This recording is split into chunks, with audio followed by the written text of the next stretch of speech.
Welcome to Romance Unzipped, your happily ever after book club. I'm Holly. And I'm Annie. We read, write, and obsess about all things romance. Let's dive in. Hello, everyone.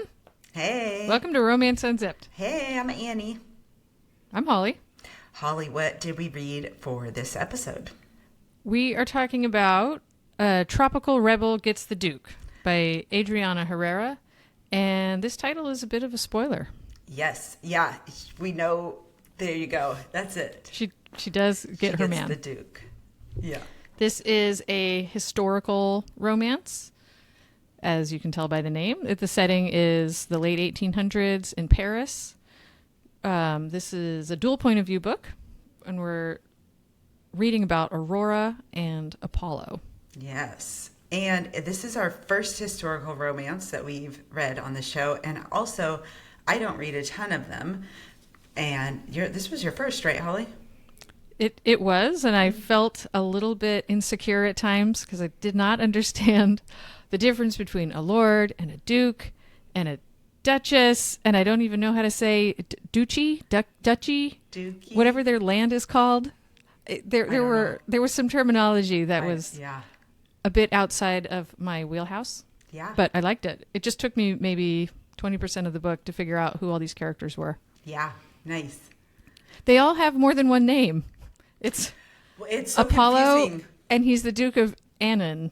And there's Philip, and he's Lord Forsyth. And that took me some time as well. That is the tricky part. You're like, wait, wouldn't you have the last name of the land? But no, you just have to be in the know. I still don't really know how it works, but I did muddle my way through. I figured it out. Yes. And basically, anytime they were talking about somebody big and strapping and super hot, it was Apollo. So that's a good enough indicator for me. Yeah. Yeah, she can pick him out of a crowd. So it's a historical romance. It's a duke, which I guess is a trope. Duke? Trope. Sure. And it's like billionaire duke. And then rivals to lovers. And definitely this clandestine social justice danger element. There was a little bit of blackmail as well. Mm-hmm. It wasn't a heavy theme. Yeah, there's bad guys, though, for sure. Mm-hmm.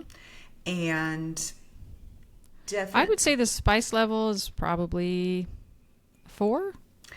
Yeah, it is. It is definitely a big part of their story is them bonding sexually. She's like giving me sex lessons, but she said it in the fancy doctor way because she is the doctor and she provides clandestine medical care for women in a time when a lot of husbands wouldn't really support or allow them to get help for things they thought were shameful.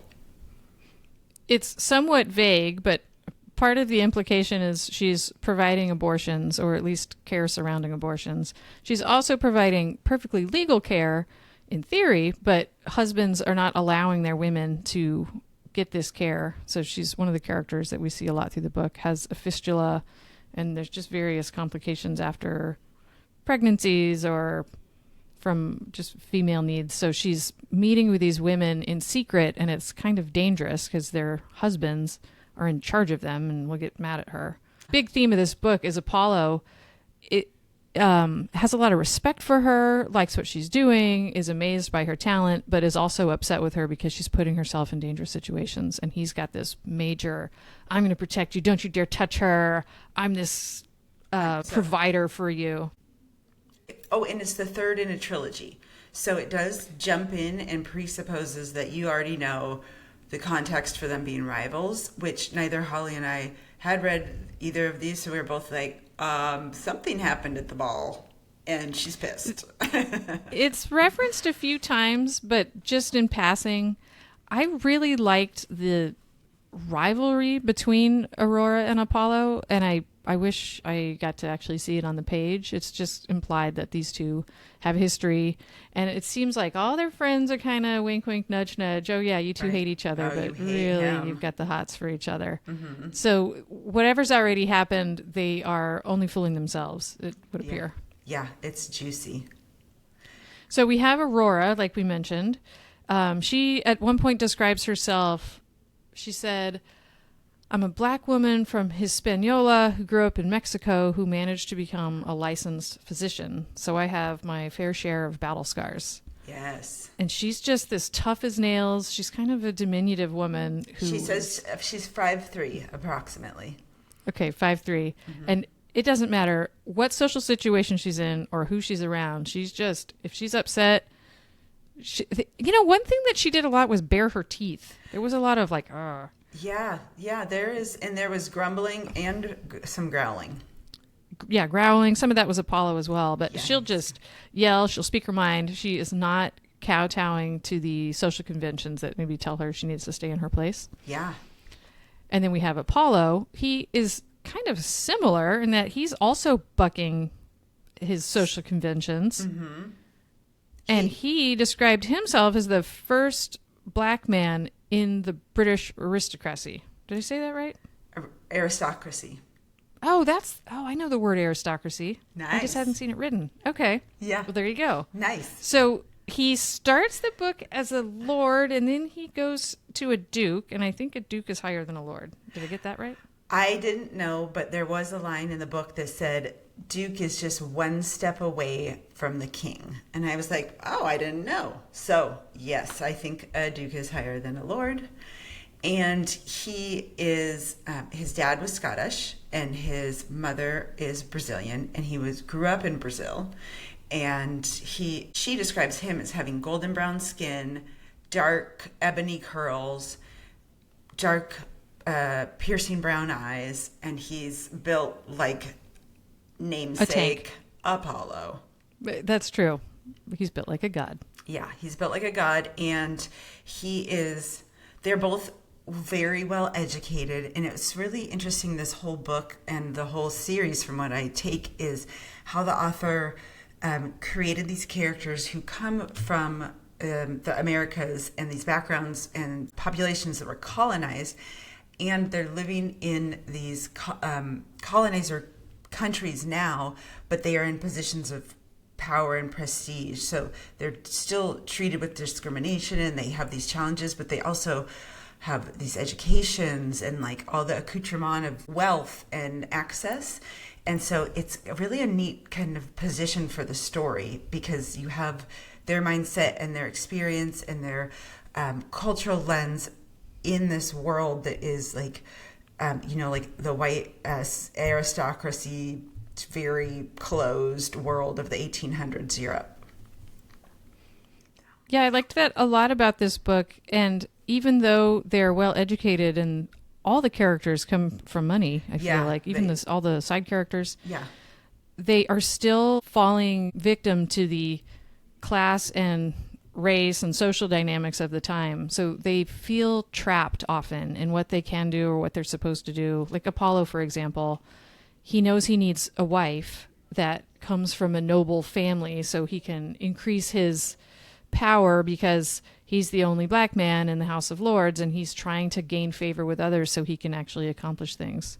So he is working so hard to establish his place in the House of Lords and within this kind of British and French aristocracy, because he inherited this dukedom and all this land, and when he got it, which is in recent time, the people living there have just been treated abysmally. Like the health and the life and like their resources, they just were exploited. And so he wants to leverage the power that he's capable of having to improve the life for the people who are in his dukedom. So it's all a noble cause. It's not just like to puff his chest feathers. But then he's also has this aunt who raised him, who really puts pressure on him to kind of be like, play by the rules, and sort of for the same reason, but it sounds like her reasons are a little bit less pure. I mean, she's not pure, but more just like she wants to stick it to people, and she's putting all this pressure on him that it's up to you to have us claim and be seen as who we are. And his goal is a little different, but so there is a lot of pressure for him.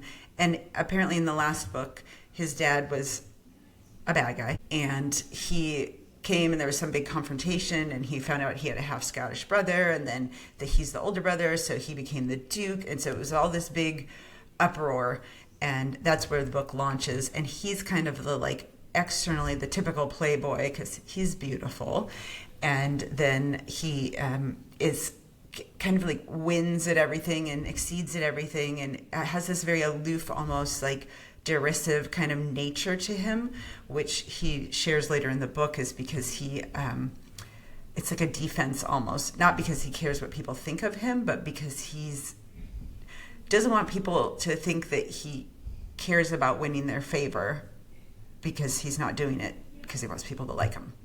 Mm-hmm. And he says he has this hole in him because his dad abandoned him and his mom died when he was born, and he's filled that hole with seeking revenge. Yeah. So that is a strong motivator for him. Yeah. And the revenge against his dad happened in a previous book. It kind of opens on him achieving this dukedom because his dad died. Yeah. The main female, oh, and we forgot to say this in our intro, this is a male-female romance. It's not just presumed that it's male-female for all books, but this one is male-female. The main female character is Doctora Aurora Montalban, and she is, as Holly described, very prickly on her exterior, very quick to have a sharp tongue. She's 5'3". She's tiny, very petite with wide hips and a big booty. And she said the cook at her home back in Mexico used to describe her as a paraquita because she looked like a bird that was smaller on top, big and round on the bottom, and short legs.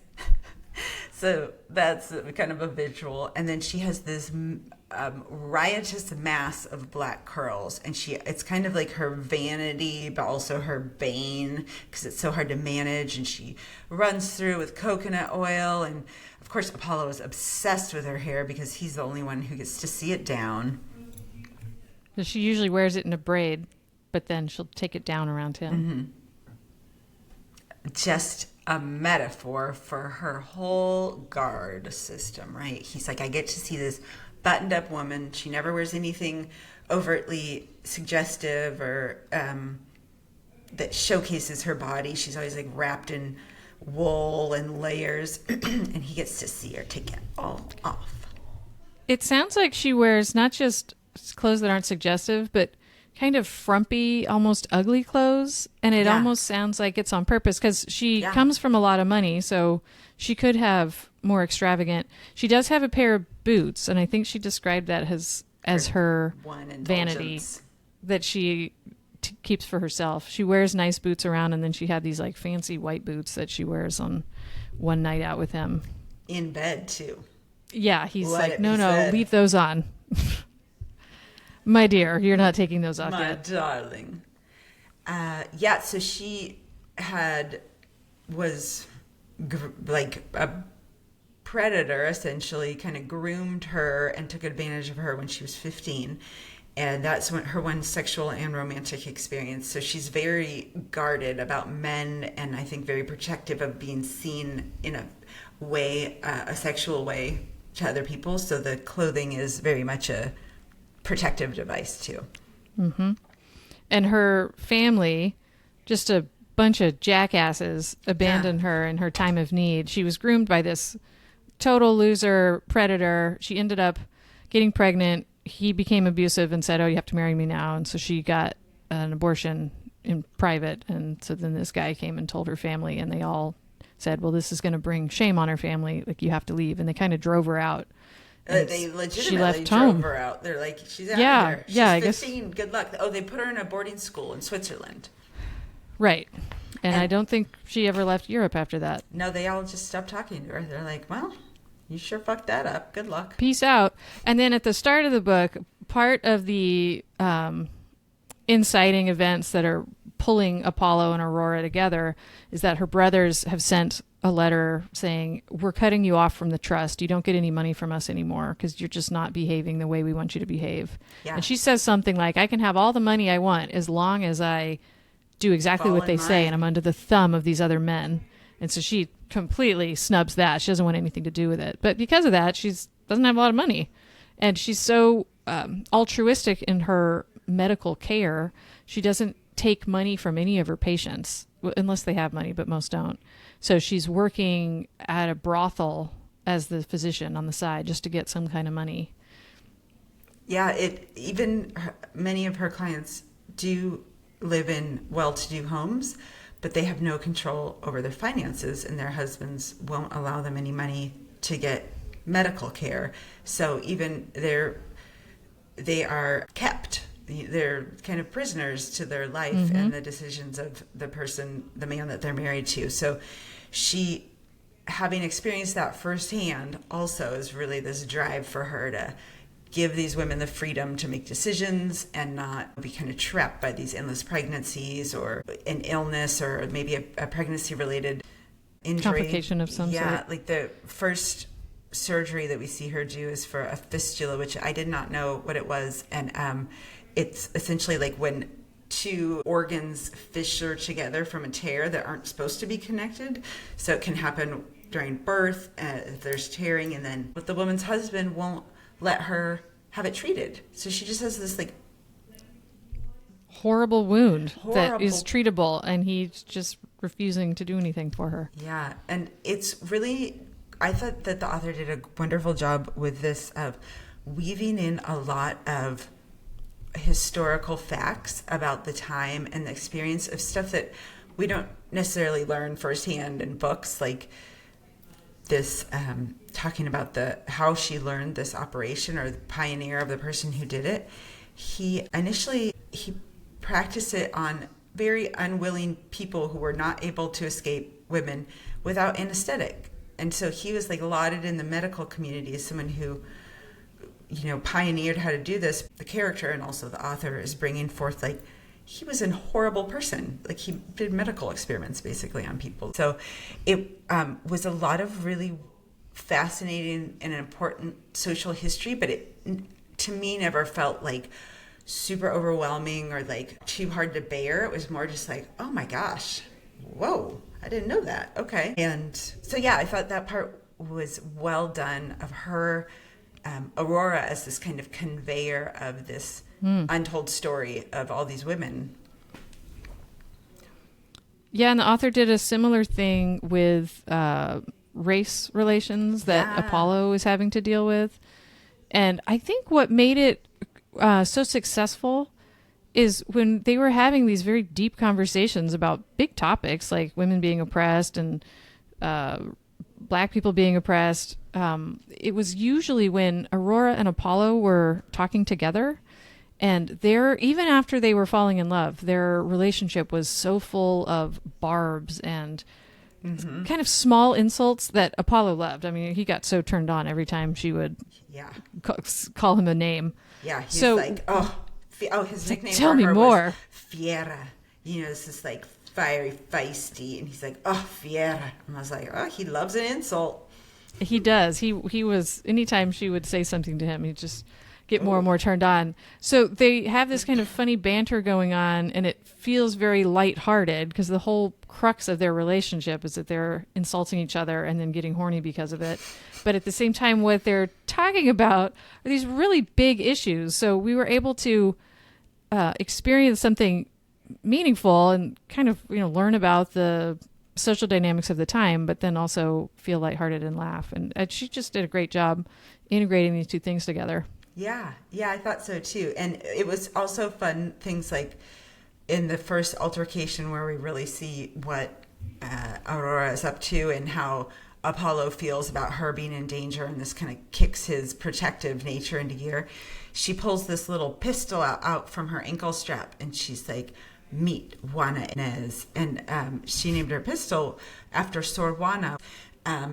She was a nun, and she was this huge representation of like women intellectualism, capturing stories of that time. And she's this like super important figure to women and also to Mexico, but like she named her pistol that. But it wasn't like there's this huge diatribe about Sor Juana, that you read. It's just like she just does it in. like, oh, my pistol's one in. And Apollo goes, of course, that's what she named her Right. pistol. That's really on brand for Aurora. Yeah, so that was fun. There's all these little pieces like that, and he's Brazilian. She has a mother from Hispaniola, which is the island that is now Dominican Republic, Haiti. The dad was Mexican, Aurora's dad, and then one of the best friends is Brazilian. Wait, I said Apollo's not Brazilian. He's Colombian. He's Colombian, and his best friend Gilberto is Brazilian. So it's really also interesting because set within Europe 1800s are all these voices from the Americas during that time. And so there's all the culture of that experience because they all grew up there, granted in a wealthy way. But they weave in their language, their food. You can see the mindset, and also like seeing Europe in that time through being someone from Brazil or being someone from Colombia. So I thought that was neat because it wasn't just say like people from Mexico living in Europe at that time. It was this really like rich multicultural blend of the experience of people from the Americas. And and then we also have one other side character, Min. Yeah. Who, he's Vietnamese, and he is a gay man in a relationship with Gilberto. So we're having a look into some other diversity in characters that we don't usually see in these kind of historical settings. At least I'm not familiar with reading fiction like that.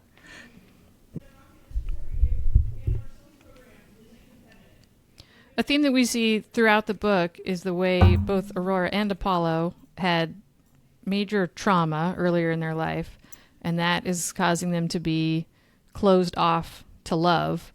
Apollo is talking to his friends. It's kind of in his head. It's a third-person narration, but we're still in his head, saying, oh, that's great that they found true love, and they seem so happy, but what are they going to do if their wives leave them? Oh, Then yeah. What are they going to be left with? I can't risk it is the thought. Exactly. And also this background thought of course, eventually the other shoe's going to fall and everything's going to blow up. People leave. Because that's the childhood he grew up with. In his case, his mom died, so he wasn't abandoned by her, but his dad just left town and not only abandoned him, but didn't even like claim him as a person. So he doesn't trust anyone, and he's just guarded. And then Aurora is pretty similar. We talked about the way her family just pushed her out when she was 15, but even before that, her whole childhood, she was an outcast because this comes out throughout the book, but her dad ended up having an affair with her mom's sister, and so she was allowed to live in the house, but her mom knew about it, so she didn't get to like eat with them. She was at a different table. She was always not shown any love or affection and was an outcast. So it's a really terrible childhood. So she also feels like she can't trust anyone, and they both have the same thought where, yeah, I can go ahead and have a sexual relationship and have a good time with the other because there's no danger that it's going to be real. We're in two different places in life. So much of the tension between Apollo and Aurora throughout their relationship, and also what leads to the third act breakup, is this idea that they both share that love is not for them. Apollo feels like it's great that his brother and his best friend found a relationship. They're married. Guys. Yeah, I'm so happy for you. But obviously it's going to end at some point. What if she leaves you? What if, I don't know, she dies? So he's got this feeling like it's not worth it and it's all going to come crashing down. Yeah. And that's based on the way his childhood went and his dad abandoned him. And Aurora's got some pretty similar feelings of abandonment. She was treated more brutal. Hers is bad. Hers is like straight up abusive, horrible. We said they sent her to a boarding school and kicked her out at 15, but even before that, she was always treated like an outcast. And we later find out it's this source of shame that Aurora has, that her dad had an affair with her mom's sister, and that's her real mom. And so growing up, everybody knew she was this bastard affair baby, which was a really big deal socially, and they kind of all hated her. And the sister lived at the house with them. Right. So he had his cake, eating it too, and all the ire is directed at her because the wife can't be mad at her husband, so she directs her anger at Aurora. So Aurora eats alone at a little table. I'm like, that's like fairy tale. And she finally tells Apollo, and she's so nervous that he's going to cast her out. And he did get very angry. And I think the first thing he said was, yeah, I bet your mom was real, or the person that you thought was your mom was really mad about that. And I bet none of the anger was directed at your dad, was it? So he cottoned on immediately that this would have been an abusive situation to this poor girl, and he was mad on her behalf. Yeah, So but she'd been like kind of brainwashed into thinking I'm the bad one. Yes. And then on top of that, she had this, of course, she got groomed by this Targeted. old guy because she doesn't have anyone at all in her life that even will give her the time of day. Yeah. And then so she gets blamed for that too. Yeah, he's like, she's 15 and he's over 30, and he's just like fascinated and charming and woos her and then bullies her into having sex. So it's like coercion for sure. But she's like, but it's love. So I'm going to do this, even though she doesn't like it or feel super good about it, but he's coerces her. And she's just starved for attention and affection. And then as he traps her, then he shows that he's actually a total dickhead. And then, well, as we shared, pregnancy ensues. And she manages to get away. She's a couple of different characters describe it as bravery, that she it's hugely knew brave. The consequences would be huge for her, but she didn't want to be trapped in this prison of a marriage. Jerk. Oh my God, this horrible guy, because her family is wildly wealthy.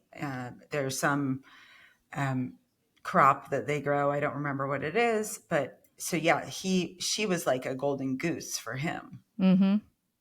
And this grifter guy, he shows up again in Paris. As they do. And he's just pulling the same shit. And just happens to be like inside the Venn diagram of Apollo and Aurora, like his, I don't know, grandniece or something, I don't quite know, is the target. And so, of course, Aurora helps this young woman, Juliana, and they all get to unmask Philip for this ne'er-do-well criminal that he is. A-hole that he really is. Yeah, bad predator. So these two wounded characters, Apollo and Aurora, both feel like love is not in the cards. It's too dangerous. It'll never work out. It's not worth it. And they are drawn to each other for the reason that they feel like the other one is safe. Because, yeah, I am attracted to this person. They like me back. I have a great time with them. And I know there's no future here. I don't have to worry about it. He's a duke. He's looking for some fancy, noble woman. I'm never going to get married. And obviously, I couldn't marry him. So they both feel like the other is this wonderful just island of safety that isn't going to have a future. But old Duke gets there real quick. He's like, oh, yeah, I'm in. He fell first for sure. Yeah, he's like, I got to have it. Yeah, he says something about how he's never going to find a woman attractive again if she's not hurling insults and smelling like carbolic, which is the like anesthetic soap stuff she uses to scrub her instruments and her hands. And she always smells like that. There's this really great interview from, I don't know, however many years ago, 10 years ago. And it was like the height of Ryan Gosling mania. And he is being interviewed by some magazine that has a female demographic. They're like, so Ryan, what's your perfect woman? And he's like, my perfect what do you look for in a perfect woman? And he was married. And he goes, well, I look for if she's Eva Mendes or not. I was like, that's such a good answer. Like, first of all, what a shitty question. He's married. But second of all, he's like, that's it. That's the sum of my. If you're not her, yeah, move it along. That's about how Apollo would treat Aurora. Yeah, he's exactly. So they one thing that was, I started the book by listening to the audio, and I don't usually do audio. I usually read. So I did audio, and then I read the next quarter, and then I did audio, and then the last quarter read. And so it was really interesting because there was just one narrator for the whole book. It was the female narrator. And often when there's dual point of view, there are two speaking talents, artists, I'm not sure, voices.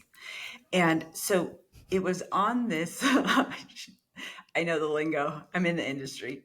Yeah, you sound it. She knows her stuff. This vocal artist, narrator, had to do so many voices, also from so many regions, right? Like a Brazilian accent, the Vietnamese, Mexican, Colombian, British, French. And so it's just this like, sometimes they got Scottish. And so there was a lot of Did it get a little mixed? Kind of a little mixed. Muddled. It was a melting pot, and and he. So I think it would have been fun for me to hear Apollo's voice from a different person, just to have a more distinction between these two really specific characters. And I think also for that reason, Adriana Herrera does a great job of showing the experience of the character, but then there would also be a repetition of it internally that we would see as the third person. So hearing it kind of 4 times with the same voice, because it'd be like his written experience, his internal experience, her written experience, her internal experience. That part felt, I was like, oh, I could have just read the experience. But maybe that would have been different with 2 narrators. But Well, we have heard, and sometimes we've tried this out, that when you're writing something, another way to get a better idea of how it sounds and if it's working is to read it out loud. So it's definitely a different experience to hear the words rather than to read them. And that's interesting that you noticed that on the audio, but maybe it didn't come through as strongly, that type of repetition when you were reading it. I didn't really notice one way or another about in the sex scenes. Yeah. Well, this is all throughout. And speaking of sex scenes, I have a side rant about cunnilingus, but applicable to this. This is just personal preference, everybody likes different things. But I am curious, people with a vagina, the phrase often is like, eat them out, And then for a person with a cock, it's like, suck their cock. And so there's in this whole, and I feel like it's picked up steam in the last couple years, maybe it's dying down, but this really intense, like digging into the metaphor of feasting on a person's vagina. And you're just like eating it. I'm hungry for it. I'm going to eat it. I'm like, there's a buffet. And it's very, I don't know. It feels like sandwichy or something. But then I was thinking about it, like descriptive of like eating a sandwich. You're just like digging into it. And so then this part I was listening to in the car, and they have a written scene of her giving him this blowjob, and his mind is blown. And I was like, they don't, authors, and I don't just mean Adriana, I mean collectively, this kind of like zeitgeist of discussing oral sex. It's not like, I need a drink. I want a drink from you. I'm going to get my shake. I'm hungry for my cup of juice. Or like, I think we should be thankful that that's not in the collective hive mind. Right. But that's kind of the like. But that is the analogy. Right. Like that. There's this very big emphasis on that being the way that the person experiencing it is like, I don't want to be a meal. It's a snack at best. It's gelato. So that is all personal preference. Everybody likes different stuff, but it's just kind of funny because I notice it's not an equivalent. Like there's not this like hardcore, like, I'm going to make a drink of him. Yeah, there's not the same thirst. Well, we talk about thirst, but not in the sense of like, I need to quench my dry throat. I'm parched. Yeah, right? On tap. Okay. Okay, next topic. Thank you for sharing. Okay. Well, there were a lot of sex scenes in this book, There as were. we mentioned earlier, and they were kind of long. Yes, they were long. And he talks a lot about what he's going to do, but doesn't do it for pages. You're like, come on, buddy, you got us all excited about what's coming. Yeah, I think part of that is that she would ask him like, what are you going to do to me? Keep talking. So I think part of it was him kind of catering to her Yeah. desires, but it at times they kind of dragged on a little. You're like, yeah, let's get to it. And also, this happens to me in all books, but I get anxiety anytime there's any kind of a sex scene, and I'm worried that they're not like in the safety of a locked door. Because I mean, in all these books, they're always trying to hide it at first. You know, she didn't want anybody to know, and they're just at one point they were in like the garden, and they're at a big party, and I don't know how big the garden is or how much moonlight there was that night, but they're totally like on top of each other. I think they were both standing, but she's got like her legs around his hip, and people are going to walk up. You can't just keep doing that and expect the safety of it. And so then I feel like it's part of the scene that they're going to get caught, but then they don't get caught. So then I had all that anxiety for nothing. Yeah. Is it exciting anxiety? Like this would No. be. No, it's like you're going to get in trouble like at school. It's not, I mean, sometimes maybe in the scene, there's the taboo element of, oh, who's going to see us? And maybe that's a little different. But this is just them being irresponsible with hiding their secret tryst. Yeah. And it was going to blow up his whole. He's trying to court these debutantes and whatever. At this point, Yeah. later in the book, he decides, you know what? I don't want a princess or whatever he was calling them. I don't I want a want noble family. Aurora. I want somebody who's going to fight me back and who's feisty and who has an opinion. Like, I want Aurora. But at this point in time, he's still trying to thread this, walk this fine line where he's with her, but he's still fulfilling his duties as a duke. And whew, that always gets me a little bit nervous for them. Yeah. Yeah. Kind of like the author has this character swimming in a lake full of crocodiles, Yeah. but then nothing happens with it. And you're like, but Right. they were crocodiles. So what were they doing there? They're not part of the story anymore. We just know there's crocodiles. I just love to bring in a good crocodile dial when I can. I love a croc. So I do. They're so cool. So when the brothers came, so her brothers came, of course, there's this kind of mounting tension as the plot goes. And they were villainous, like downright villainous. They show up from Mexico. I think that's where they're all living. Mm-hmm. 13 years later, they haven't talked to her in 13 years since booting her from the house. And the eldest comes in and is like high and mightying her and shaming her. And I was like, oh my gosh, these characters they're like fairy tale bad guys, like so villainous. Mm-hmm. Yeah, I think it was her younger brother or maybe the middle brother. He had a little bit of nuance where she's saying, well, he was always a little closer to me. And I think he's just following the lead of the older brother, but he's got maybe this kernel of niceness in him. But they were not good people. Nice. And Apollo shows up and puts them in their place. And then she's upset. Yeah, he does. But anytime he tried to protect her or help her or give her things that she obviously needed, she got real prickly because she's got this strong identity of, I don't need help. I don't need a man to do this for me. I'm not going to be independent, or I'm not going to be dependent on some man when I can do it myself. Yeah. So she comes across very strongly like, don't you dare do that. I was handling this just fine on my own. Yeah. Even when she wasn't. At the beginning, it's like, okay, this is excessive. And then you see her with the brothers and you're like, oh, you fought really hard to not have people tell you what to do. And I also liked in that scene, there wasn't this plot line that went into like, oh, maybe I'm going to have to engage with my brothers in some way. She just like, oh, hell no. And like shuts the emotional. Yeah. She's like, fuck you guys too little, too late. And I was like, oh, I love that. It's not, because when they came in, I was like, oh, is this going to be a whole tangled thing? And no, it was just her being like, Yeah, I like that too. So this was kind of part of the same type of her personality. A thing that where she was not showing emotional maturity, and I'm not a fan of, is the whole reason the two of them broke up and they couldn't be together. Like we said, Apollo, he was all in earlier before she was, saying, screw all of the expectations. I want her to be my woman. Yeah. And she had this really strong feeling of, I'm going to mess it all up for you.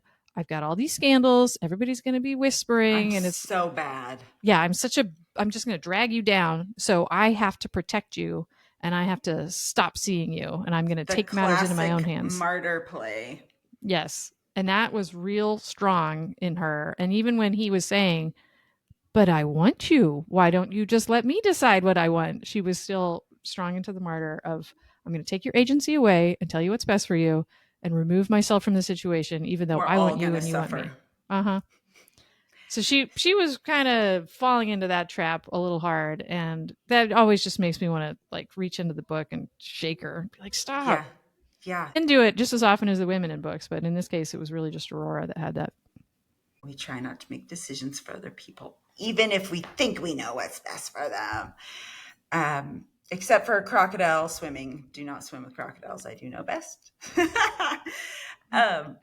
She is hard-headed, and I think that's the device, right? Is they need a reason to not be together. And so it has to be her stubbornness, fear, etc. But they do get together. She gets the Duke. She gets the Duke. The tropical rebel gets the Duke. And in an interesting epilogue twist, where we normally have the happily ever after, like pregnancy, she's not pregnant. Yeah, she doesn't want to. And neither does he. Yeah, which is noteworthy for the time period.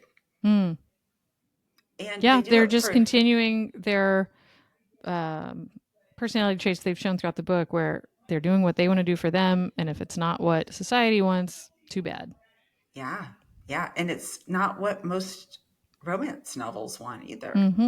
People love a pregnant female at the end. They just love the wedding and the baby and the epilogue. I mean, it is a nice bow. There's something, I don't even care about that stuff, and it's come to satisfy me. I've been like conditioned to like it in a romance novel. I'm like, oh good, I get my payoff. This is what I worked for. Oh, great. So you should definitely read it. I appreciate it for all, like, it was so wonderfully researched. And then the way that Adriana Herrera weaves in this research in this way that is, it's really intense, dark stuff from history. And she makes it so accessible and like kind of empowered way to learn about it, where all the people have a lot of agency in the book, even though she takes his away for a brief period. But otherwise, everyone's kind of like lifting each other up, which is really cool. Like, and especially him, he's just like, everything he's doing is to like help her be this badass, which is really cool too. So I enjoyed it. It was a fun read. It was good. And I think all the books that Adriana Herrera has written kind of play with these themes of class and race. And it sounds, I haven't read other books from her, but just from reviews I was reading, it sounds like it's often centered on the character that is having these things done to them. And then, like you said, they respond in an empowered way. So you're kind of living it with them and cheering them on. So it was enjoyable.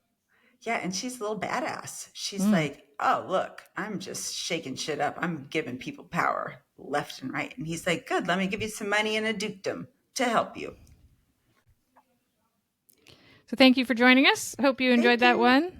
And we will see you next week. We can't wait. Bye. Goodbye, everyone.